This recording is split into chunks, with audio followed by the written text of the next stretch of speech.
बिस्मिल्लाहिर्रहमानिर्रहीम अस्सलाम वालेकुम नाज़रीन हमारे सिरा प्रोग्राम फ़ैसले जी घड़ी मां यहाँ आफ्ताब बोगेरी मां चवंदो आहियां त फ़ैसला थियणु खपनि हिन धरती धड़ियुनि लाइ यकीनन ई अॼु फ़ैसलनि जी वॾी ज़रूरत आहे।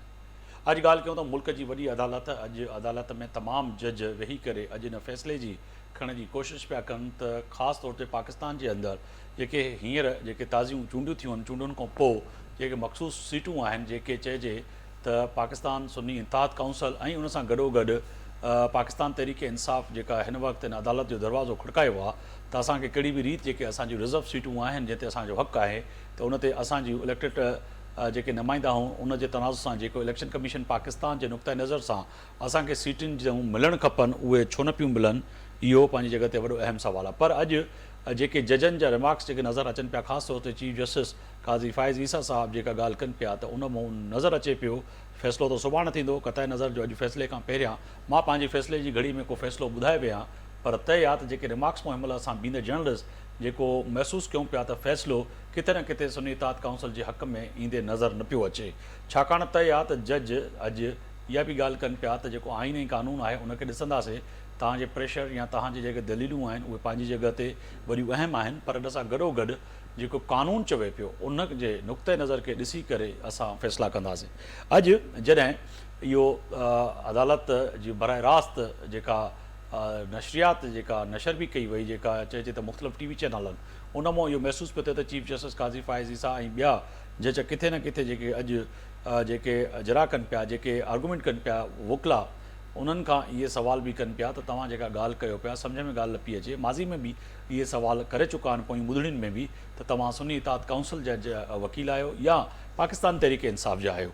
पर अॼु जस्टिस काज़ी फ़ाइज़ ईसा जे इन जवाब मां त तय आहे त जेको फ़ैसिलो आहे उहो आइन जे मुताबिक़ कंदासीं आइन जी उन जेके ख़ासि तौर ते इलेक्शन कमीशन पाकिस्तान ऐं पाकिस्तान जो जेको आइन आहे उनखे आॾो रखी करे फ़ैसिलो ॾींदासीं। पर सुन्नी इत्तेहाद काउंसिल मख़सूस नशिस्तुनि जी जेका दरख़्वास्त ॾिनी आहे उहा वॾी अहम आहे। हिकु तरफ़ उहो दरख़्वास्त ॾियनि पिया त असांखे सीटूं ॾिनियूं वञनि ॿिए तरफ़ इलेक्शन कमीशन पाकिस्तान खे अहिड़ी का बि दरख़्वास्त मौसूलु न थी जंहिंमें इहो चई सघिजे त उन्हनि पहिरियां ई पाकिस्तान जी इलेक्शन कमीशन पाकिस्तान खे इहो ॿुधायो त असां इलेक्शन विहण वञूं पिया इलेक्शन खां पोइ असांखे अगरि हेतिरियूं सीटूं मिलनि थियूं त असांजा ई माण्हू हूंदा। इन में इहो बि तय आहे त अॼु जज साहिबनि चयो त इहो पाकिस्तान जे अंदरि रवायत रही आहे त इलेक्शन कमीशन पाकिस्तान खे तमामु सियासी धुरियूं पहिरियां ई ॿुधाईंदियूं आहिनि ऐं पहिरियां ई मख़सूस उहे सीटुनि ते जेके बि कैंडिडेट हूंदा आहिनि उन जा नाला ॾिना वेंदा आहिनि। पर अॼु तव्हां चओ पिया त अॼु इनखे वरी तव्हांजी इमा ते तव्हांजी इन फरमाइश ते उल्टो करे ऐं चइजे त तव्हां अगरि न पिया पहिरियां दरख़्वास्त ॾियो या पहिरियां नाला ॾियो त हाणे वरी इहो कानून जो अगरि हिसो न आहे त इनखे तब्दील करिणो पवंदो। इहे वॾा अहम सुवाल आहिनि। इन सां गॾोगॾु तय आहे त आसिफ़ अली ज़रदारी सदर मुआज़िम पाकिस्तान अॼु सिंध जे टे वॾे शहर सखर में अॼु पहुतो। अॼु हुन पहुचण सां गॾोगॾु उन में सिंध जो वॾो वज़ीर आई जी सिंध गुलाम नबी मेमन साहब वज़ीर दाख़िला ज़िया लंजार ऐं चइजे त MPA MNAs ऐं वज़ीर जेका अॼु मौजूदु आहे उन अॼु आसिफ़ अली ज़रदारी जेको मफ़ाइमनि जो बादशाह बि आहिनि चयो वेंदो आहे किथे न किथे अॼु उन में सिंध में जेका हिन वक़्तु सूरत हाल आहे ख़ासि तौर ते उत्तर सिंध जी ॻाल्हि कयूं जंहिंमें लाड़काणो दादू सखर शिकारपुर जेकबाबाद कंदकोट कशमोर घोटकी ॾहरकी खैरपुर इहे जेके एरिया आहिनि इन्हनि में केतिरनि ई सालनि खां गुज़िरनि 3 सालनि खां वठी करे जेके कचे ऐं पके ते जेके धाड़ेल आहिनि जेके लुटमार कनि पिया माण्हुनि खे अगवा कनि पिया ऐं ख़ासि तौर ते सिंध जे मुख़्तलिफ़ शहरनि मां कारोबारी तबिको ख़ासि तौर ते हिंदू तबिको लॾपड़ाण करे पियो अगवा बराए तावान थिए पई जान मोहम्मद महर जहिड़ा जेको आहे सो सिंध जा कूंदर जीअं रोज़ु पुसजनि पिया इन सां गॾोगॾु जेको नसला गॾाणी की जहिड़ी रीति मारियो वियो इन सां गॾोगॾु जेका सो केतिरा ई सिंध मां माण्हू अगवा थियल आहिनि त किथे न किथे आसिफ़ अली ज़रदारी इहो बि सोचियो त धाड़ेलनि जी सप्लाई बंदि करण लाइ ऐं ख़ासि तौर ते कचे पे जेके काबिज़ आहिनि उन्हनि जे ख़िलाफ़ु जेके उतां जा लोकल इलेक्टेड नुमाइंदा आहिनि सरदार आहिनि इहे गॾिजी सॼी वेहनि इन्हनि खां हथियार फिटी कराइनि को अहिड़ो फ़ैसिलो कनि न त पोइ तय आहे त लॻे ईअं पियो त किथे न किथे पोइ इन्हनि जे ख़िलाफ़ु ऑपरेशन कयो वेंदो जेको ऑपरेशन जंहिंमें यकीनी तौर ते वज़ीर दाख़िला वफ़ाक़ी सूबाई ऐं सिंध जी पुलिस फ़ौज पैरामीटर फोर्सिस इहे सभु मिली करे कुझु न कुझु अहिड़ो फ़ैसिलो कंदा जंहिंसां पोइ तय आहे त सिंध जे इन कचे में रहंदड़ आम माण्हू सां गॾोगॾु धाड़ेलनि सां गॾोगॾु आम माण्हुनि खे बि नुक़सानु रसंदो। त या त पाकिस्तान में पाकिस्तान पीपल्स पार्टी जो जेको वॾो अहम फ़ैसिलो आहे, ख़ासि तौर ते सिंध जे लाइ, देरि आहे, चवंदा आहिनि न दुरुस्त आहे, पर देरि सां बि आया पर दुरुस्त आया। पाकिस्तान पीपल्स पार्टी इन लाइ त घटि में घटि सोचे पई। अगरि ॻाल्हि कयूं त जमीयत उलमा इस्लाम JUIF जे सरबराह मौलाना फज़ल रहमान बि अॼु कोटिया में प्रेस कॉन्फ्रेंस कंदे अॼु जेको आहे सो ऑपरेशन जेको चयो पियो वञे त ख़ासि तौर ते मुल्क जे अंदरि उन दहशतगर्दनि जे ख़िलाफ़ु जेको ऑपरेशन थींदो वॾो उहो अहम आहे इन में। त या त किथे न किथे पाकिस्तान पीपल्स पार्टी खे बि तहफ़ुज़ आहिनि त असांखे एतमाद में वरितो वञे। हा, अहिड़ी रीति अॼु गवर्नर KP सां गॾु ANP जे अॻुवाणनि वेही करे अॼु प्रेस कॉन्फ्रेंस कंदे इहा बि ॻाल्हि कई त असांखे एतमाद में न वरितो वियो आहे। इन सां गॾोगॾु पाकिस्तान तहरीक इंसाफ़ बि इन ऑपरेशन खे रद्द करे चुकी आहे त असांखे एतमाद में न वरितो वियो आहे। त या त फ़ैसिला अगरि थियनि पिया त तमामु पार्लियामेंट में जेके बि सियासी धुरियूं आहिनि इन्हनि खे किथे न किथे एतमाद में वरितो वञे। इन ते अॼु ॻाल्हि ॿोल कंदासीं। मूंसां मौजूज़ महिमान तारीफ़ कराईंदो डॉक्टर करीम ख्वाजा साहब आहिनि, सीनियर अॻुवान पाकिस्तान पीपल्स पार्टी जा, अवां जी वॾी महिरबानी। ज़ुबैर हाशमी साहब आहिनि, सीनियर कानूनदान आहिनि, अवां जी वॾी महिरबानी। ऐं असां सां स्टूडियो में मौजूदु आहे सिदरा इमरान आहिनि, अॻूणो MP आहिनि, पाकिस्तान तहरीक इंसाफ से ताल्लुक़ टेलीफोन लाइन पर मौजूद हैं। सिरा मैं आपकी जानिब आऊँगा। सबसे पहले आप टेलीफोन पे मौजूद हैं हमारे साथ। ये फरमाइएगा कि आज पाकिस्तान तहरीक इंसाफ कल फैसला आना है यकीनन नहीं। आज जो जिरा हुई कहीं न कहीं पे वकला ने जो बात की और जज साहिबान की तरफ से जो रिमार्क्स आ रहे हैं उसमें लग ऐसे रहा है कि ये फैसला आपके हक में होता हुआ नज़र नहीं आ रहा। सिदरा जी आवाज़ आ रही मेरी? कोशिश करें कि मेरी आवाज़ वहाँ तक जाए। अच्छा, चले मैं हाशमी साहब आपकी तरफ आऊँगा। सर ये बताइएगा कि ये जो आज का मामला है। अच्छा सिदरा जी मेरी आवाज़ आ रही है? सिदरा मैंने आपके सामने सवाल रखा था कि बड़ा अहम था कि आज की जो हेयरिंग है ख़ास तौर पर चीफ जस्टिस पाकिस्तान जस्टिस कायज़ ईसा साहब के जो रिमार्क्स थे, आज जो जिरा हुई, जो वकला से जो बातचीत उनकी थी, उसमें लग ऐसे रहा है कि कोई हक पे आपके ये फैसला नहीं आएगा। आपसे मुराद सुन्नी इत्तेहाद काउंसिल के। जी सलाम आपका तमाम भाइयों को मेरी तरफ से सलाम जी। आपका बड़े अफसोस की बात यही कि पाकिस्तान की तारीख में पाकिस्तान एक जमहूरी मुल्क है और पाकिस्तान की तमाम सियासी पार्टियों का यही अलम है कि जी हमें जमहूरियत की इज्जत है, जमहूरियत की कदर है। और बड़े अफसोस की बात है कि हमारे जमहूरी वतन को ये दिन देखना पड़ रहा है कि हमारे कोर्टों में और कोर्ट के भी सबसे बड़े फोरम के ऊपर ये मुद्दा, ये पॉइंट, ये केस डिस्कस हो रहा है। एक पॉलिटिकल पार्टी को अपनी जिद, अपनी ईगो पॉलिटिकल अपोजिशन में किस तरह से क्रश करने की हर मुमकिन कोशिश की गई कि आज हमारी सुप्रीम काउंसिल में, सुप्रीम कोर्ट के अंदर ये मुद्दा डिस्कस हो रहा है। जबकि हमारा डिस्कस होना चाहिए किस तरह आवाम के मसाइल को हल करना है, किस तरह बिजली की शदीद लोड शेडिंग का खात्मा होना है, किस तरह पाकिस्तान को IMF के कर्जों से निकालना है, किस तरह अपनी बहरी और दिफाई ताकतों को हमने बेहतर बनाना है।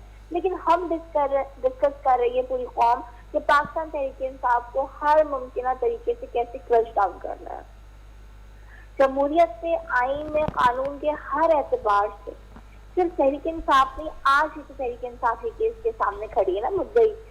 फ्यूचर में, मुस्तकबिल में जो पॉलिटिकल पार्टी जीतती है उसका राइट होता है प्रोपोर्शनेट इलेक्टेड रिजर्व सीट पर।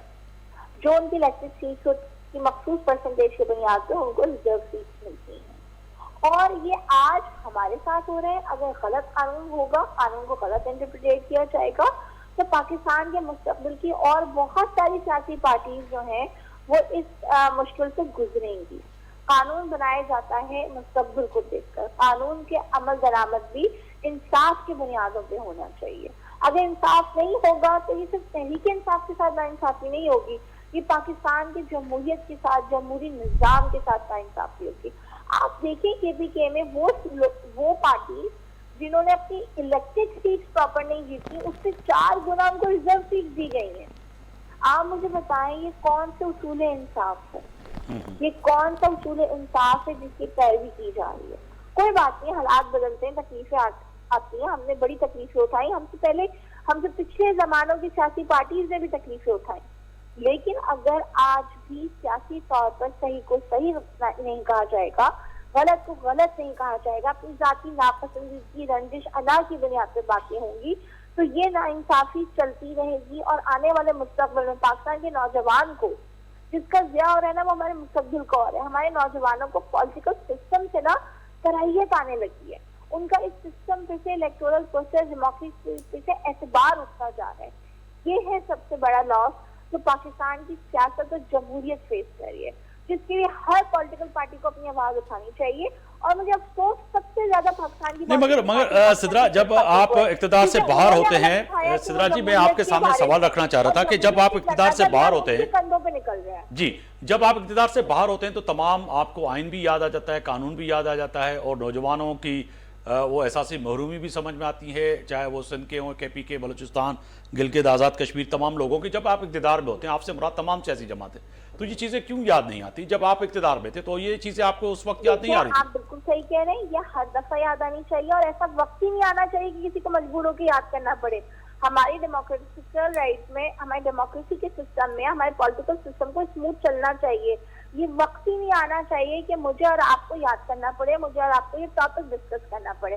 मैंने तो अपनी बात का आगाज ही यही किया कि सुप्रीम कोर्ट में आज फोरम पर ये केसेस होना ही नहीं चाहिए था। यहाँ पे तो ये केस होना चाहिए था कि किस तरह हम अपने 2 करोड़ 30 लाख बच्चों को स्कूल में डालना है, हमें किस तरह नहीं, मगर वो चीफ जस्टिस ने ये भी कहा ना कि इस केस को हमने इतना तवील ले लिया है और इतनी देर तक सुना है, इतनी देर से हम इस केस को सुन रहे हैं, और मुल्क में कितने केस हैं मौजूद कोर्टों में जो बड़े जरूरी हैं जिनको सुनना है, मगर आपका ये केस तो आप लोग चले गए ना सुप्रीम कोर्ट में।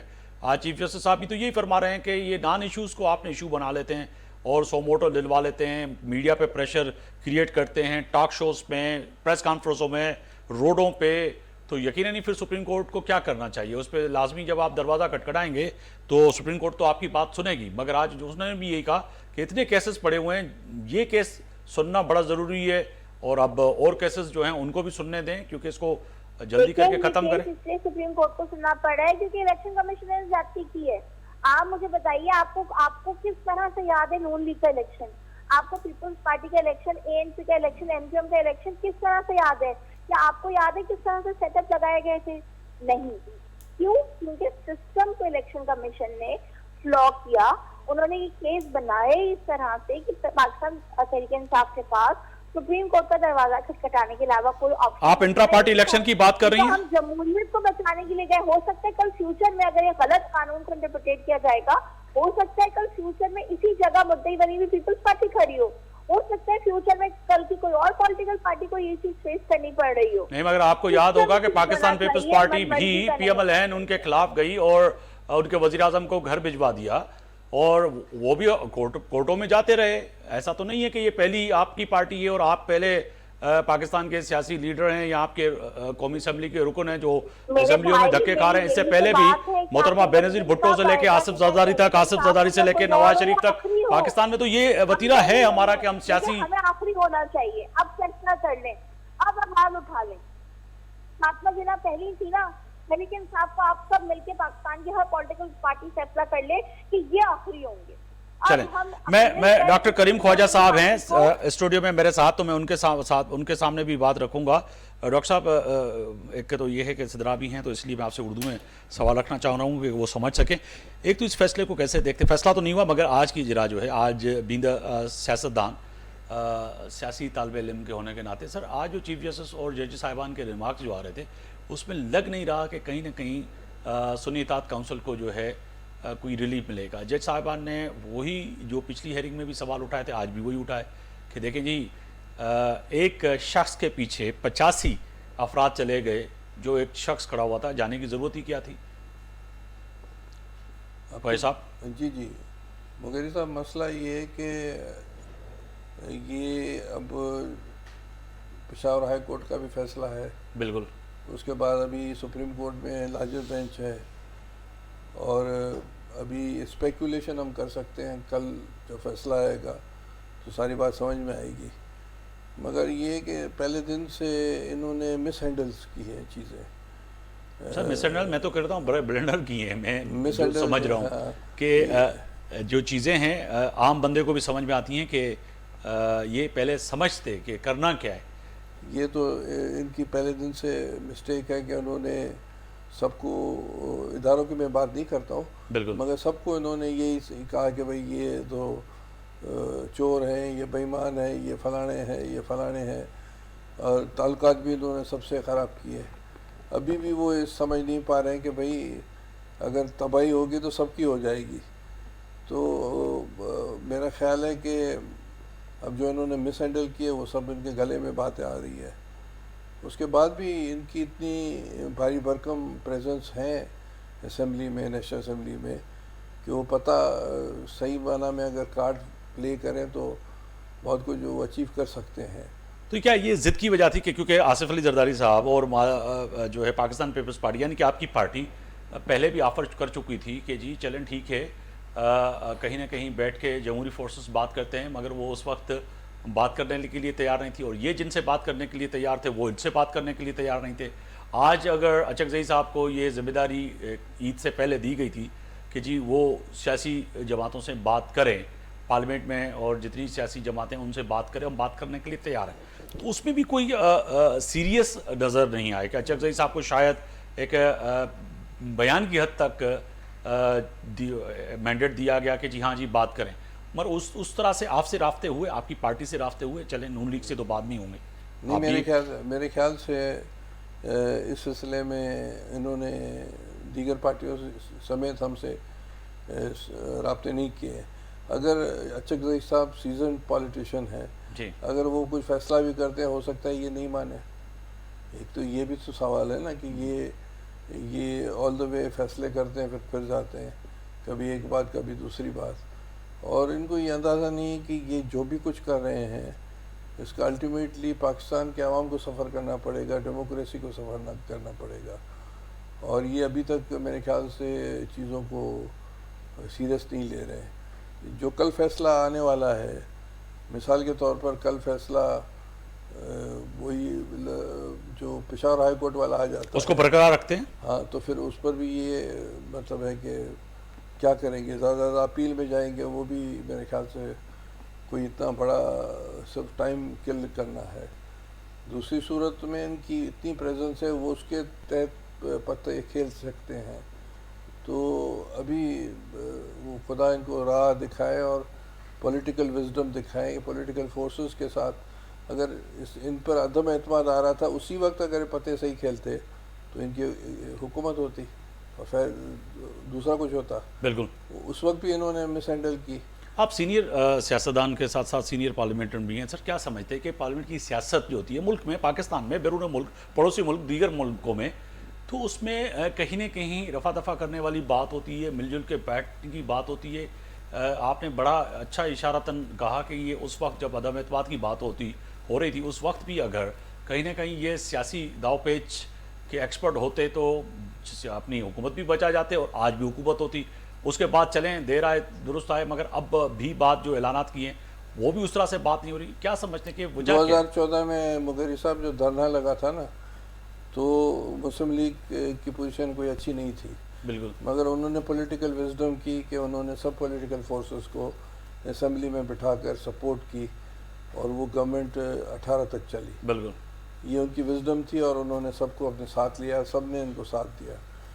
अभी भी तहरीक इंसाफ अपनी विजडम शो करे तो और तो कुछ नहीं, इनको भी रिलीफ मिल जाएगा, डेमोक्रेसी भी चल जाएगी। मगर हालात जो खिते के बन रहे हैं इस वक्त, और जो कुछ हालात डेवलप हो रहे हैं, इन्होंने अगर चीज़ें प्रॉपरली, बेनज़ीर साहबा की मशहूर ज़माना स्टेटमेंट है, उन्होंने फरमाया, अल्लाह उसको जन्नत नसीब करे, शहीद हैं, उन्होंने कहा कि बेनज़ीर साहबा ने कहा कि 1970 में हमारी मिस्टेक थी और नेशनल अवामी पार्टी की मिस्टेक थी, बिल्कुल, जिसकी वजह से मार्शल आर्ट्स लगे। उसके बाद बीबी ने कहा कि 1990 में हमारी मिस्टेक भी थी और नून वालों की थी, जिसकी वजह से परवेज़ मुशर्रफ आया।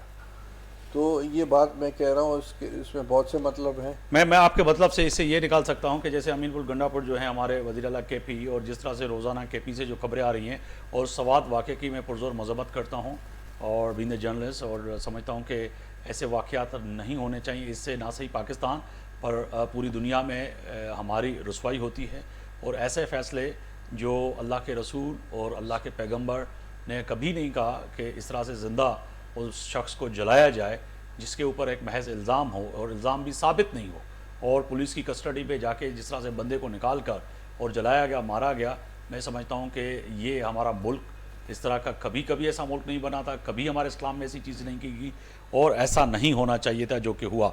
हाशमी साहब, मैं आपकी तरफ आऊँगा। सर, एक तो फैसले की घड़ी है, फैसला जो कल आएगा यकीन नहीं वो बड़ा अहम होगा, मगर आज की पूरी जो ये हेयरिंग थी जिसमें चीफ जस्टिस पाकिस्तान और दीगर जज साहिबान ने बैठकर सुन्नी इत्तेहाद काउंसिल के वकला को सुना, बहसियत कानूनदान आप क्या समझते हैं कि क्या होगा सर? और आज जो आर्गूमेंट हुए कहीं ना कहीं उससे लग ऐसे रहा कि पाकिस्तान सुन्नी इत्तेहाद काउंसिल और तहरीक इंसाफ अपना केस, अपना मुद्दा जो है उस तरह से मजबूती की तरह से लड़ नहीं सकी। उसमें बड़ी टेक्निकली हमने तो कानूनदान तो नहीं मगर आप कानूनदान, आप समझते कि बड़ी खामियां हैं? बिस्मिल्लाहिर्रहमानिर्रहीम। पहले तो मैं बहुत मशकूर हूँ मुगेरी साहब आपका मुझे प्रोग्राम में बुलाने के लिए। जैसा कि अभी डॉक्टर साहब ने भी कहा और मैं उसको थोड़ा और एलेबोरेट कर दूँ पहले तो, कि तहरीक इंसाफ में सियासत के अलावा सब कुछ है, उन्हें सियासत करना नहीं आती। ये जो मिस हैंडलिंग की बात हुई बिल्कुल दुरुस्त है। आप देखें कि पहले इन्होंने ज्वाइन किया तहरीक इंसाफ नज़रियाती को, एक दिन ज्वाइन करने के बाद फिर दूसरे दिन इन्होंने एक ऐसी पार्टी ज्वाइन कर ली जिसने इलेक्शन में हिस्सा ही नहीं लिया था। तो यहाँ जो फैसले की जो डिसीजन पावर थी उसकी कमी महसूस होती है। अगर ये उस दिन तहरीक इंसाफ को ही ज्वाइन कर लेते, पीटीआई में ही सारे लोग चले जाते, तो इनको रोकने वाला कोई नहीं था। लेकिन चूंकि वहाँ पे ऐसा कोई डिसीजन मेकिंग वाला इंसान मौजूद नहीं था जो उनको ये मशवरा देता कि आप तहरीक इंसाफ को ही ज्वाइन कर लो, आप आज़ाद हो, ठीक है आपने इलेक्शन में आपको सिंबल नहीं मिला, लेकिन एज ए पार्टी तो पीटीआई जिंदा थी, मौजूद थी, बाद में भी थी, अभी भी है, बाद में भी रहेगी। लेकिन इन्होंने दो अजीब व गरीब फैसले किए। एक तहरीक इंसाफ नज़रियाती को जाके ज्वाइन कर लिया, उसको छोड़ के दूसरे दिन इन्होंने एक और सियासी पार्टी को ज्वाइन कर लिया जिसने कभी इलेक्शन में हिस्सा ही नहीं लिया था। तो ये इस हिसाब से टेक्निकली और लॉ पॉइंट ऑफ व्यू से इनका केस इसलिए मजबूत नहीं है कि ये डिस्क्वालीफाई भी खुदा न खास्ता आगे जाके हो सकते हैं, क्योंकि जो अगर हम इस पॉइंट को लें कि जो भी वोट पड़े हैं वो पीटीआई को पड़े हैं और उन कैंडिडेट्स ने पीटीआई को छोड़ के जाके एक तीसरी जमात को ज्वाइन कर लिया है, तो बज़ाते ख़ुद बहुत बड़ा एक वाक़या हो सकता है आगे जाके अगर कोई पॉलिटिकल पार्टी इस इशू को उठाएंगी तो। दूसरा इसमें अहम बात यह है कि जिस पार्टी को उन्होंने ज्वाइन किया वो इलेक्शन का पार्ट एंड पार्सल नहीं थी, उस इलेक्शन प्रोसीजर में उसने पार्टिसिपेट ही नहीं किया था और इसी वजह से इसी बुनियाद के ऊपर पेशावर हाई कोर्ट से इन्हीं ग्राउंड्स के ऊपर ये फैसला पीटीआई के ख़िलाफ़ आया था। इसके ऊपर और एक और इशू ये है कि केस लड़ा जा रहा है सुन्नी इत्तेहाद कौंसिल का और पीटीआई को जो डिफेंड करने के लिए वहाँ मौजूद नहीं है। बार बार कोर्ट की तरफ से ये पूछा जाता था, आर्गूमेंट पीटीआई की तरफ से होते थे, रिप्रेजेंटेशन थी सुन्नी इत्तेहाद कौंसिल की। तो ये भी एक बहुत बड़ा लम्हा फ़िक्रिया था कि इस चीज़ को भी एडजस्ट किया जाता कि एट द सेम टाइम वो दो पार्टियों को भी रिप्रेजेंट कर सकते थे काउंसिल, लेकिन ऐसा नहीं हुआ। इसलिए बार बार कहा गया कि आप अपना केस लड़ें, आप बताएं कि आपकी फुटिंग और बेयरिंग क्या है, आप किस पोजीशन में खड़े हुए और आपको ये सीटें क्यों अलॉट की जाए। ये एक बहुत बड़ा टेक्निकल और लीगल मामला है जिसका फैसला तो कल होगा। देखें कोर्ट क्या फ़ैसला कहती है, जजेस की राय एक ही रहती है या तकसीम होती है, ये तो वो डिसीजन मेकर वो लोग हैं। लेकिन मेरे पॉइंट ऑफ व्यू से इस केस को सही तरीके ये आप केस भी नहीं कहें, इसके इस पॉलिटिकल प्रोसेस को सही तरीके से इन्होंने कंटिन्यू नहीं किया, जिसकी वजह से आज इन्हें ये दिन देखने पड़ रहे हैं। जी सदा, मैं आपकी तरफ आऊँगा। आप चलें, ठीक है, मखसूस नशिस्तों का मामला तो है ही है, मगर पहले दिन से जैसे डॉक्टर करीम ख्वाजा साहब ने भी फरमाया और हाशमी साहब भी यही कह रहे हैं कि पहले दिन से कहीं ना कहीं आपसे गलतियाँ हुई हैं। अगर डॉक्टर साहब की बात को मैं लेके चलूँ आगे कि अदम एतमाद वाले दिन ही आप डिसीजन कोई सही ले लेते तो आज ये दिन नहीं देखने पड़ते। चलें, उसके बाद भी आपको कई मौके थे, जैसे पीपल्स पार्टी ने भी कहा कि हम तैयार हैं आपके साथ बैठने के लिए और हुकूमत बनाने के लिए, वो भी मौका आपने गंवा दिया। तो अब जो ये फैसले हो रहे हैं पार्टी के अंदर, वो आप समझती हैं कि कहीं ना कहीं ये फैसले जो हैं वहाँ से अडियाला से निकलते हुए वहाँ तक पहुँचते पहुँचते आप तक और कारकुनान तक वो तब्दील हो जाते हैं? सिद्रा जी। जी आप साहब जी, आपको सबसे पहले मैं ये बात करूंगी जी कि क्या फैसले कानून और आइन के मुताबिक सही होते हैं या क्या फैसले मूड और मर्जी के हिसाब से सही होते हैं। पाकिस्तान तहरीक इंसाफ से रिजीम चेंज की बात जो डिसीजन मेकिंग की आइन के मुताबिक थी, तो पूरे पाकिस्तान को उसको सही समझना चाहिए। अगर कोई डील और ढील नहीं ली गई तो उसको गलत समझना चाहिए।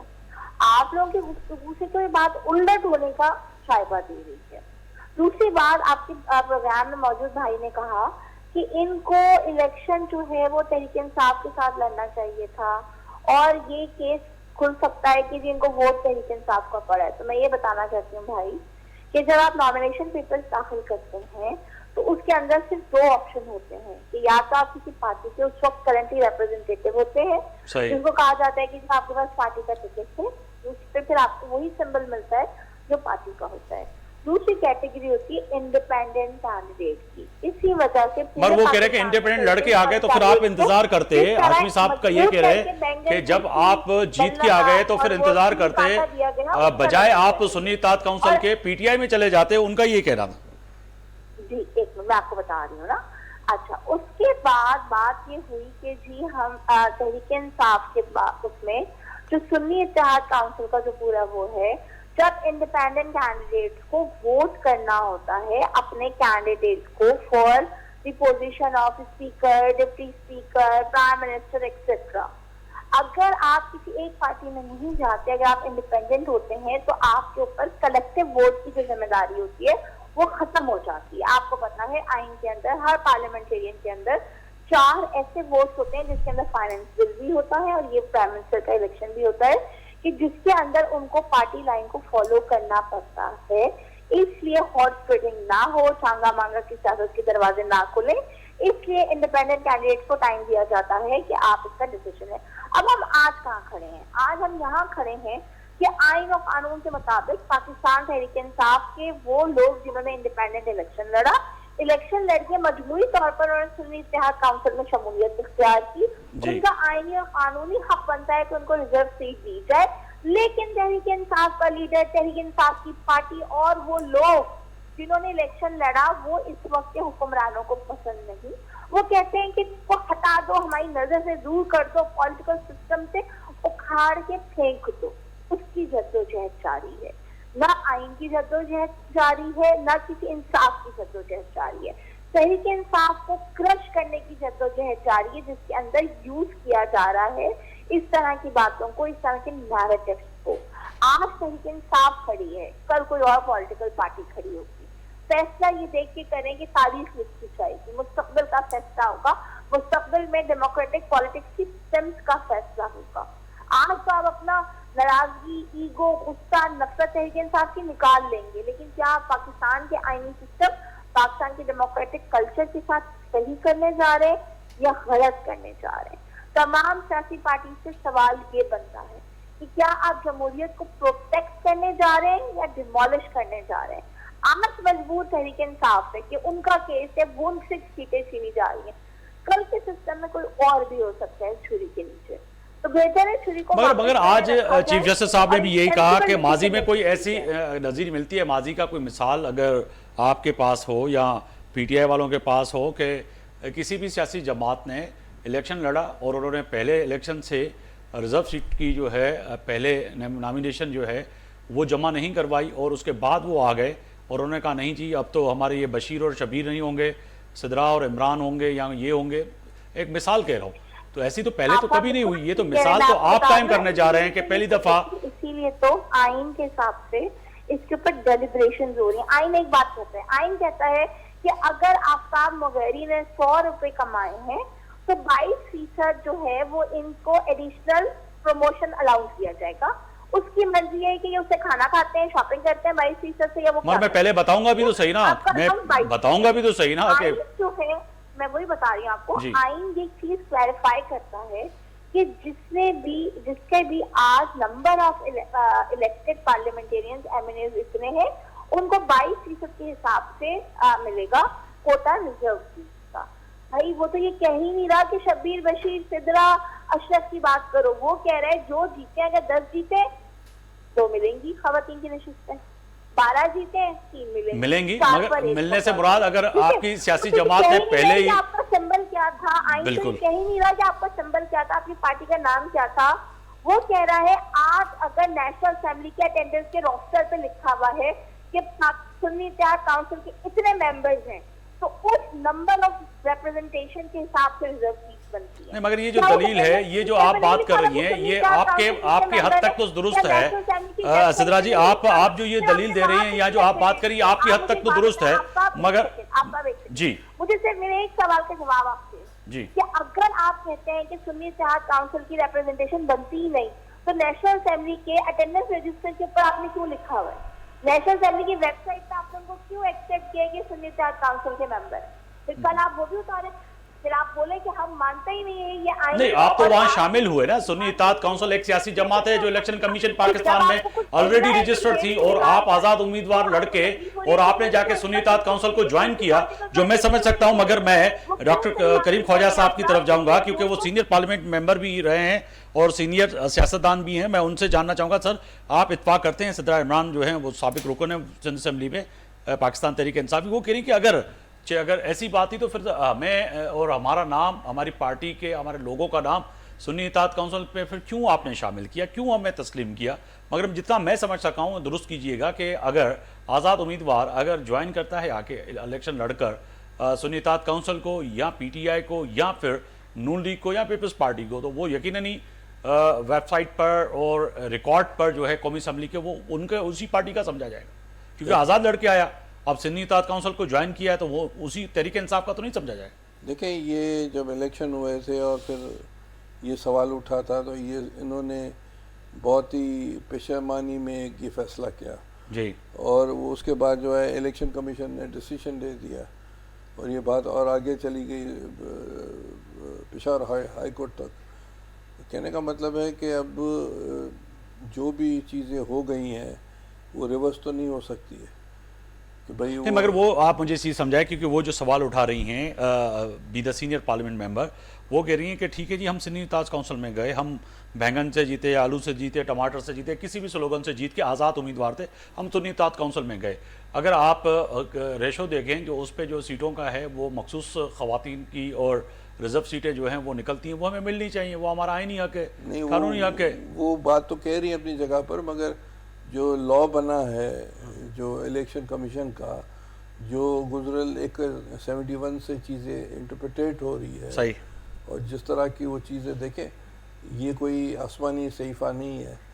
जो उन वक्त के जो हमारे फाउंडर मेंबर थे जिन्होंने कॉन्स्टिट्यूशन बनाया था, उन्होंने इस तरह बनाया। अभी हालात दूसरे हो गए तो अब उसकी तो इंटरप्रिटेशन होगी, इंटरप्रिटेशन कोर्ट्स ने दे दी है, ठीक है ना। अब अगर इसमें तरमीम की ज़रूरत है कि भाई फ्यूचर में इस तरह नहीं हो, तो जो इंटरप्रिटेशन कोर्ट ने दी है उसको तो हम ज़्यादा सुप्रीम कोर्ट तक जाएगी बात। इनकी बात अपनी जगह पर सही है, मगर ये कि अब 2/3 मेजॉरिटी हो, फिर सारी चेंजेस हो सेनेट में, नेशनल असेंबली में, तब जाकर चीज़ें चेंज होगी बकैफ।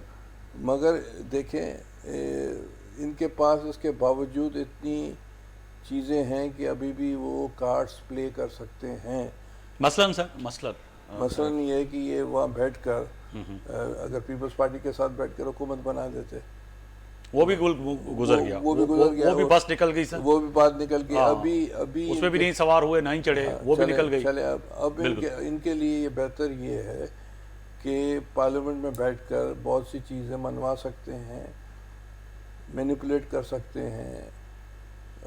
मगर पार्लियामेंट के अंदर जिस तरह से रिएक्ट कर रही है सुन्नी इत्तेहाद काउंसिल या पाकिस्तान तहरीक इंसाफ के रहनुमा, पिछले दिनों मैं तो पार्लियामेंट का जब से मैंने आँख खोली है, मैं इस असम्बली को देखता रहा हूँ, सिंध के ऐवान को भी देखता रहा हूँ, कितनी भी तलखियाँ हुई, मगर ऐसे जुमलों की अदायगी मैंने कभी नहीं देखी माजी में। देखिए, वो गैर पार्लियामानी, वही तो कह रहा हूँ, जब इतनी तलखी तो फिर कैसे बैठेंगे?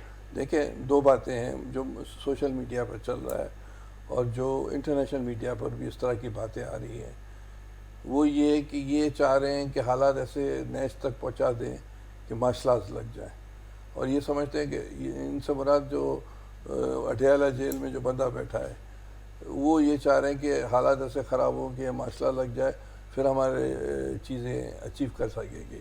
मैं आपको बता दूँ, ये चीज़ें असगर खान ने भी सोची थी। अच्छा, उस वक्त सोची थी जब भुट्टो शहीद के ख़िलाफ़ PNA की तहरीक चली थी। बिल्कुल, उसमें जो भी उस वक्त की पार्टीज़ थी, उन्होंने भी ये इसी तरह सोचा था, ये 9 सितारे। उसका क्या हुआ? उसमें कुछ भी नहीं किसी को मिला, नहीं पीपल्स पार्टी को कुछ नहीं मिला, नहीं इनको मिला। 11 साल ज़िया-उल-हक आ गया तो अगर अडयाला जेल का जो है प्रिजनर है या इमरान खान साहब है, अगर ये सोच रहे हैं कि हालात इस नहज पे पहुंचा दें कि मार्शल आर्ट्स लग जाएं, तो मार्शल आर्ट अगर लगता है तो इस खत्े के जो हालात जिस तरह जा रहे हैं, अफ़गानिस्तान, सेंट्रल एशिया, पाकिस्तान, तो फिर आप समझे 10-15 साल तक हालात कुछ और हो सकते हैं।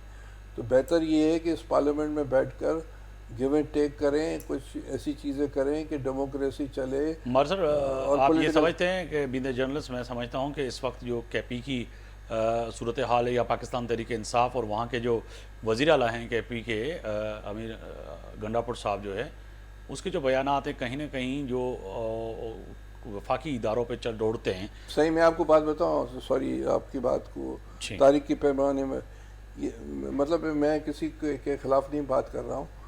यही सेम पैटर्न जब भुट्टो साहब आए थे प्राइम मिनिस्टर बनकर 71 में, नैप ने ये सेम चीज़ नेशनल अवामी पार्टी ने बलूचिस्तान में इस तरह किया। जी ठीक है ना, उस वक्त का नाम मैं नहीं लेता हूँ, जिन्होंने वहाँ से कहा कि भाई यहाँ से पंजाब के लोग निकल जाएं, फलाना करें, ये अखबार में आप पढ़ सकते हैं। बिल्कुल। उसका क्या हुआ कि भाई वहाँ वो गवर्नमेंट गिर गई, यहाँ मुफ्ती महमूद ने रिजाइन दे दिया। बिल्कुल, मेरा भी सवाल यही था। तो अगर ये इस तरह की यही हालात सूरत हाल जो आप बता रहे हैं जो बलूचिस्तान में हुई, मैं भी उसी तरफ आपको लेके जाना चाह रहा था कि क्या ऐसा होने जा रहा है कि वही जो माजी में पाकिस्तान की तारीख का हिस्सा है, कि इस तरह से तो नहीं होगा कि एक सूबे में फिर इमरजेंसी नाफिज हो और वहाँ की सूरत हाल जो है हाथ से निकलती जाए। देखें, इमरजेंसी अगर लगती है एक किसी भी सूबे में, इट विल गो टूवर्ड्स माशाल्लाह। बिल्कुल। और वो ये चाह रहे हैं जो कि सोशल मीडिया और इंटरनेशनल मीडिया पर आ रहे हैं कि वो हालात ऐसे नहज पे पहुँचे कि यहाँ मार्शल आर्ट्स लग जाए। मार्शल आर्ट लगेगा तो फिर पीपल्स पार्टी, नून, पीटीआई, कोई भी पॉलिटिकल पार्टीज का कोई नहीं, वो तो कह रहे हम तो जेलों में बैठे हैं ना, चलें आप भी आ जाएंगे, फिर आप भी अंदर होंगे और फिर नून लीग भी अंदर होगी। वो तो यही चाह रहे हैं ना कि कोई ना कोई मामला ऐसा हो। हाशमी साहब, आप क्या समझते हैं कि अगर कानूनी चाराजोई की बात करें तो जो केस इस वक्त लड़ रही है सुन्नी इत्तेहाद काउंसिल और वकला जो लड़ रहे हैं, वो समझते हैं कि बीइंग द कानूनदान वो इंतहाई कमज़ोर केस है, उस तरह से बयानियाँ या उस तरह से जो है बात सुन्नी इत्तेहाद काउंसिल के वकला नहीं कर सके। पिछले हेयरिंग में भी हमने देखा कि जज साहिबान कई दफ़ा पूछा कि आप केस समझाएं तो सही, लड़ किसके रहे हैं, सुन्नी इत्तेहाद काउंसिल का या पाकिस्तान तहरीक इंसाफ का? जी आफ्ताब, अगर आप मुझे इजाज़त दें तो जो आपने डॉक्टर साहब से सवाल किया था कि जब इनको मौका मिला था इलेक्शन के बाद, तो इलेक्शन में एक प्रोसेस मौजूद है कि जो पार्टियां इलेक्शन लड़ रही होती हैं वो अपने कैंडिडेट्स की लिस्ट पहले ही रिजर्व सीट्स पे जमा करा देती हैं। मगर वो सिद्रा ने कहा कि उस वक्त या तो दो ऑप्शन थे, एक तो यहाँ आज़ाद लड़ते या आप इलेक्शन में। जब पाकिस्तान तहरीक इंसाफ नहीं लड़ ली आज़ाद, पाबंदी लग गई थी तो फिर तो उन्होंने आज़ाद लड़े। मेरी गुजारिश सुनिए ना, वो बिल्कुल दुरुस्त कह रही हैं सिद्रा। उन्होंने आज़ाद हैसियत में लड़ने के बाद जो सबसे बड़ी गलती की वो ये की कि ये दो दूसरी मुख्तलिफ पार्टियों में चले गए, इनको वापस से पीटीआई में आना चाहिए था। पीटीआई का इंतजार नहीं कर सकते थे ना, क्योंकि टाइम थोड़ा था और पीटीआई जो है इलेक्शन कमीशन में उनका केस जो था चल रहा था कि पीटीआई के इंट्रा पार्टी इलेक्शन होनी थी। मेरी गुजारिश सुनिए ना, उस पे कई दफा एतराज़ात इलेक्शन कमीशन पाकिस्तान ने लगाए क्योंकि आप इलेक्शन नहीं करवा सके, तो ये तो अभी रोडों पे थे, तो कहीं ना कहीं इनको जाना ही था। आफ्ताब, ये बात बिल्कुल आप ठीक कह रहे हैं, मैं इसे एग्री कर रहा हूं, लेकिन वो भी तो इन्हीं की नाअहली थी ना कि इन्होंने बिफोर टाइम नहीं करा सके party election, intra party election. बजाय इनका ये आप कह सकते हैं कि बजाय इनका लाहौर इस्लामाबाद के, ठीक है उनका पार्टी का फैसला था कि एक रिमोट एरिया में जाके इन्होंने इलेक्शन रखा और जहाँ पर एस अकबर बाबर जो इनके ही पार्टी के बानी रुकन हैं, उनके एतराज़ात थे, ना से इसमें नून लीग या पीटीआई सॉरी जो हमारी पीपल्स पार्टी या किसी और सियासी जमात का एतराज़ तो था नहीं, उनके अपने बानी रुकन का एतराज़ था कि जी इंट्रा पार्टी इलेक्शन दुरुस्त नहीं करवाए गए।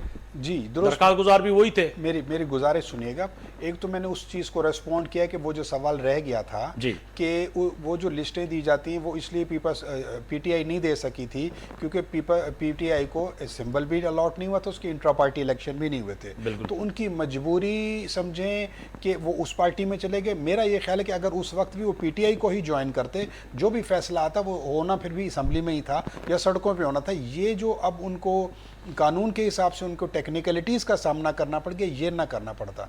दूसरा आपका जो सवाल था जो मेरे से आपने किया था, उसका जवाब ये है कि अब ये डिपेंड करता है सुप्रीम कोर्ट ऑफ पाकिस्तान पे कि अगर इसकी वो प्रोग्रेसिव इंटरप्रिटेशन करती है तो फिर तो शायद सुन्नी इत्तेहाद कौंसिल को कुछ रिलीफ मिल जाए, लेकिन अगर वो supreme court dot to dot और बाई बुक जाती है तो फिर शायद उनको कोई रिलीफ मिलने का मुझे इम्कान नज़र नहीं आ रहा। और इस बात में कोई शक नहीं है कि जो वकील किया है सुन्नी इत्तेहाद कौंसिल ने वो एक बहुत काबिल और बेहतरीन वकील है, लेकिन डिपेंड तो केस के फैक्ट्स पे ऊपर इलेक्शन करता कमीशन ने है। भी बहुत काबिल वकील किया है जी, सर। जी नहीं, डिपेंड वो तो वो भी कल फैक्ट्स वो ऑफ भी द कल केस। और कल लास्ट डे है। आज जी, जी, जज साहब ने कहा कि कल इसको फैक्ट्स ऑफ द निपटाएं। केस जो हैं वो आफ्ताब वो कमज़ोर हैं, वो पीटीआई के हक में कमज़ोर है, बिकॉज टेक्निकली पीटीआई नॉकआउट हो चुकी है। बहरहाल जैसा भी हैंडल सर फारूक नायक भी कल अगर पेश होते हैं तो फिर आप समझते हैं कि फारूक नायक भी एक मुल्क के नामवर कानूनदान हैं और वो भी लाजमी है कि इलेक्शन कमीशन पाकिस्तान के बेआब पे बात तो करेंगे। तो कहीं ना कहीं लग ऐसे रहा है कि केस जो है जो अब तक आपने हमने सुना है या डॉक्टर साहब ने या तमाम ये पाकिस्तान तहरीक इंसाफ और सुन्नी इत्तेहाद काउंसिल को भी पता है कि केस हमने हमारे अगेंस्ट ही आएगा, क्योंकि उन्होंने कोशिश तो की है। ये मैं नहीं कह सकता कि अगेंस्ट आएगा या पीटीआई ऐसा सोच रही है, लेकिन जो बज़ाहिर सूरत हाल सर जो इस वक्त जो रिमार्क्स नजर आ रहे हैं on the face of it जो बिल्कुल मैं वही कह रहा हूँ, क्योंकि वो ऐसे ही इसमें है। तो ये कहीं नहीं कहते ऑफ द कैमरा जो है ये तो ऑन कैमरा और बराह रास्त नशर हुआ है केस, तो तब इसी पे हम बात कर रहे हैं इसी वजह से, क्योंकि उसमें जो लग ऐसे रहा है ना सर जी। तो ये है। दूसरी सर वापस आते हैं इस बात पे। सिद्रा मैं आऊँगा कि आज सदर मुमलिकत आसिफ अली जरदारी साहब जो हैं वो सिंध के तीसरे बड़े शहर सक्खर में मौजूद थे। आईजी सिंध गुलाम नबी मेमन, वज़ीर आला सिंध सैयद मुराद अली शाह और वज़ीर दाखिला सिंध जो है वो भी मौजूद थे, ज़िया लंजार साहब। सिंध में ख़ास तौर पर जो कह सकते हैं कि लाड़काना, कंबर, शदादकोट, दादू, खैरपुर, सक्खर, गोटकी, डेरकी, कश्मोर, कंदकोट, जेकमाबाद, ये जो डाकू राज था उनकी मैन सप्लाई बंद करने के लिए और डाकुओं के खिलाफ जो सरदार हैं वहाँ के जो इलेक्टेड नुमाइंदे उनको टास्क दिया गया है कि आप फैसला करें और इन डाकुओं से, इन चोरों से, लुटेरों से बात करें। सिद्रा अरमान जी शाम को जी सॉरी आपकी आवाज कट रही थी, दोबारा कहिएगा। जी मेरा सवाल भी ये था कि सदर आसिफ अली जरदारी आज सिंध के तीसरे बड़े शहर सक्खर में मौजूद थे और आज वज़ीर आला सिंध भी थे और इसके साथ साथ वज़ीर दाखिला सिंध भी थे और आईजी सिंध भी, और वहाँ पर उन्होंने आज जो है वहाँ के इलेक्टेड नुमाइंदे और जो सरदार हैं, जो कबायली सरदार हैं, वडेरे हैं, उनको एक जिम्मेदारी दी है कि आप जो कच्चे में डाकू हैं कहीं ना कहीं इनसे हथियार पिकवाएं, इनसे बात करें, नहीं तो फिर ये जो दूसरा ऑप्शन ये होगा ऑपरेशन होगा इनके खिलाफ। तो समझती हैं कि ये सदर आसिफ अली पाकिस्तान के अंदर बड़ा ये लम्हा शुक्रिया है कि आप अगर पिछले 5 साल में होम डिपार्टमेंट सिंध का उठा के हालात देखें तो पिछले तमाम मिनिस्टर्स ये कह चुके हैं कि जी हमारी तो पुलिस फोर्स कचरे के डाकुओं को फेस करने के लिए रेडी ही नहीं है। वो कहते हैं, मिनिस्टर्स कहते हैं असेंबली के फ्लोर से ये बात कह चुके हैं कि हमारी पुलिस के पास तो वो हथियार है ही नहीं जो कच्चे के डाकुओं के पास है। इस वजह से पुलिस कभी भी ऑपरेशन कर नहीं सकती। जब हमारी वफाकी हुकूमत थी तो 2 दफा वजीर आज़म इमरान खान और उनकी काबीना ने कहा, जो सिलेक्टेड मिनिस्टर्स को कहा गया था सिंध के साथ कोऑर्डिनेट करने को कि भी आप अलाउ करें और रेंजर्स की सुपरविजन में एक ऑपरेशन मुरतब करें ताकि पाकिस्तान फोर्सेस की जो हैवी मशीनरी है, लेटेस्ट टेक्निकल मशीनरी है, उसको इस्तेमाल करते हुए सिंध को कच्चे के डाकुओं से आजाद कराया जाए, जिसके ऊपर पाकिस्तान पीपल्स पार्टी ने अपनी सियासी मकासद की बुनियाद पर कभी पॉजिटिव रिस्पॉन्ड नहीं किया। आप इनकी पिछली स्पीचेस उठा के देख लें, ये तो कहते हैं कि जी वो तो आपने इनफैक्ट फुटेजेस हैं, टीवी से खबरें चली है कि किस तरह से पुलिस की गाड़ियों को उन्होंने गोलियों से, मिसाइल से छन्नी किया है। ये कैसी बात कर रहे हैं? ये तो ये हथियार डालने वाली बात है कि जी भाई आप हमें माफ कर दें, कल से ये हरकत ना करें और ये देखें सुलह सफाई कर लेते हैं। ओ भाई आप अपने आप को इक्विप करें। आप ये बताएंगे पिछले 5 सालों से जो बजट आपने होम डिपार्टमेंट पे लगाया उससे क्या तरक्की हुई? क्या आज मगर सिद्रा मैं यहाँ पर डॉक्टर साहब तो रिस्पांस जो करेंगे आपकी बात जो है इसको आगे लेके चलूंगा। आज जनरल फैज ने और इमरान खान की हुकूमत में आपने जो है तालिबान के साथ जब बात की, टीटीपी के साथ बात की, आपने उनको आम माफ़ी दी और आज भी 30,000 से करीब जो है, आज भी गवर्नर केपी ने जो पीटीआई के रहनुमाओं के साथ जो प्रेस कॉन्फ्रेंस में इल्ज़ाम आयद किया कि आप अगर 30,000 सवाद और केपी में अगर वो दहशतगर्द जिनको आम माफिया देकर आपने पहाड़ों से उतार के बिठाया आज वो सर का दर्द बन गए हैं, तो आपने भी तो बात की ना माजी में टीटीपी से जिन्होंने हमारे ना स्कूल छोड़े, ना हमारे घर छोड़े, ना मदारस छोड़ी, ना इमाम बारगाह छोड़ी, तो उनसे भी आपने बात की। अगर पीपल्स पार्टी अगर डाकुओं से बात करती है तो उसमें कोई बुरी बात नहीं है। पाकिस्तान फौज ने जब ऑपरेशन किया ना तो उन्होंने ये नहीं दिखाया कि ये देखिए हमारी वो फौजी गाड़ियां जिसके ऊपर डाकुओं ने हमले कर दिए। फिर पुलिस के आप गूगल से सर्च करें, फुटेजेस भरी हुई है कि यही चलें, मैं डॉक्टर करीम ख्वाजा साहब को शामिल करूंगा। डॉक्टर साहब इस पे क्या कहेंगे? आसिफ अली जरदारी साहब आज सखर में मौजूद थे सर। ये आज जनाब सदर मुमलिकत आसिफ अली जरदारी साहब ने सही किया है कि वहाँ उन्होंने जो भी सरदार हैं या जो एरिया के नोटेबल्स हैं या MP MNAs हैं और कानून नाफिज करने वाले लोग हैं, IG, चीफ मिनिस्टर और जो भी हैं, बिल्कुल, तो उनको उन्होंने टास्क दिया है और कि भाई आप उनको कहें कि हथियार डालें और वो गिव अप करें। और ये मेरे ख्याल से एक यही तरीका होता है कि एक दफ़ा आप चांस तो दें ना उनको। चांस आपने दिया, अगर वो नहीं करते हैं तो फिर वो दूसरे ऑपरेशंस भी हो सकते हैं। नहीं, उन्होंने कहा है फिर तो पंजाब के कच्चे के इलाके में भी होगा, सिंध में भी होगा, फिर तो बलूचिस्तान में भी होगा, यानी कि तो ये बड़ा ऑपरेशन की एक तो ये है। दूसरा वो जो ऑपरेशन KP और बलूचिस्तान में जो होने जा रहा है, जो फैसले हुए हैं, उसमें भी मतलब है कि ये जरदारी साहब ने एक अच्छा काम किया है कि उन्होंने कहा है कि भाई आप एक दफ़ा बात कर लें। बिल्कुल, उसके बाद जो है जो चांस आपने दिया उसके बाद तो किसी पर भी FIR दर्ज कर सकते हैं, अरेस्टेशन हो सकती है, लॉ इन्फोर्सिंग एजेंसीज एक्ट कर सकती है। सही। तो मेरे ख्याल से उन्होंने एक अच्छा आजमी साहब ये अच्छा फैसला है, समझते हैं कि सदर आसिफ अली जरदारी आज जाके कहते हैं ना देर आए दुरुस्त आए, मगर कम से कम उनको ये एहसास पहले भी था, अभी भी हुआ कि भाई जाया जाए, वहाँ के लोकल जो लोग हैं उनसे मिला जाए, उनको कहा जाए कि इनसे हथियार फेंकवाएँ और इनको कहें कि आ जाएं, अपने केसेस का सामना करें। वो तो फार्मूला तय होगा आगे कि क्या होगा, मगर इससे क्या समझते हैं कोई बेहतरी आ सकती है? जी यकीनन ये बहुत दूर अंदेशी पे मबनी फ़ैसला है और अगर ये साल 2 साल पहले कर लिया जाता तो कई जाने बच जाती, तो बहुत हालात बेहतर हो सकते थे। क्योंकि वो जो कच्चे के डाकुओं वाला जो सिलसिला है वो उसका कोई एक डायमेंशन है नहीं, उसमें बहुत सारे मामलात हैं।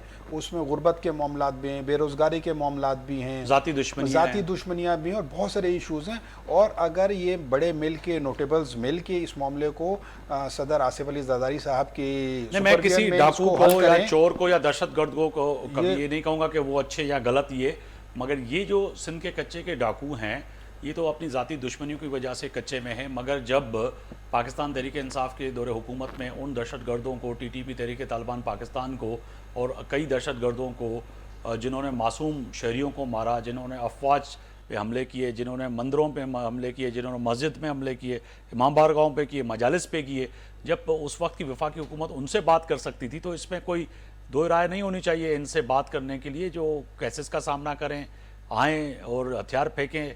तो ये तो हो सकता है, जब 9/11 के बाद तालिबान के साथ बात कर सकता है अमेरिका, तो हम क्यों नहीं कर सकते? फिर नहीं, बात करना ही बुनियादी हल है। यही लैकिंग है हमारी पॉलिटिकल पार्टीज में। बात करेंगे तो बात बनेगी, बात करने से ही बात बनती है। बात जरूर करनी चाहिए और इस मामले को कंटिन्यू करके सदर आसिफ अली जरदारी साहब को कंक्लूड करना चाहिए ताकि यहाँ के ऑपरेशन से बचा जा सके। बहुत शुक्रिया आपका हाशमी साहब, आपने वक्त निकाला। ख्वाजा साहब आपका बहुत शुक्रिया। सदर इमरान आपका बहुत शुक्रिया। तय आता फैसले जी घड़ी में टाइम तमाम जो चइबो घटि हुयो, सवाल तमाम वॾा हुया। ॿ वॾा अहम इशू, हिकिड़ी मुल्क जी वॾी अदालत, ॿियो मुल्क जो वॾो अहम मनसब ते वेठल आसिफ अली जरदारी सदर पाकिस्तान जो अॼु जेको फ़ैसिलो उनखे भी ॿ पैनलिस्ट जेके आहिनि हाशमी साहब ऐं ख्वाजा साहब इनखे ख़ुशाइन करार ॾियनि था। पर फ़ैसिले जी घड़ी आहे, फ़ैसिलो यकीननी सिंध समेत पाकिस्तान जे अवाम लाइ करिणो पवंदो, छाकाणि त फ़ैसिले जी घड़ी आहे ऐं मुल्क हिन वक़्तु मुश्किल हालात में आहे। यकीननी ये पहिरियों लफ़ाज़ी चवंदासीं, पर हिन वक़्तु जंहिं वक़्तु मां प्रोग्राम मुंहिंजो अवां ताईं पहुचे थो, मूंखे इहो यकीन आहे त सिंध में, KP में, बलूचिस्तान में, पंजाब में, इस्लामाबाद, लाहौर में केतिरनि ई शहरनि में बिजली कोन्हे, गर्मी उरूज ते आहे, महांगाई उरूज ते आहे, पर इहे मसला बि उरूज अथनि, इन्हनि खे बि हल करिणो पवंदो। आफ्ताब मोगरी खे सुभाणे ताईं इजाज़त ॾींदा। अल्लाह हाफ़िज़।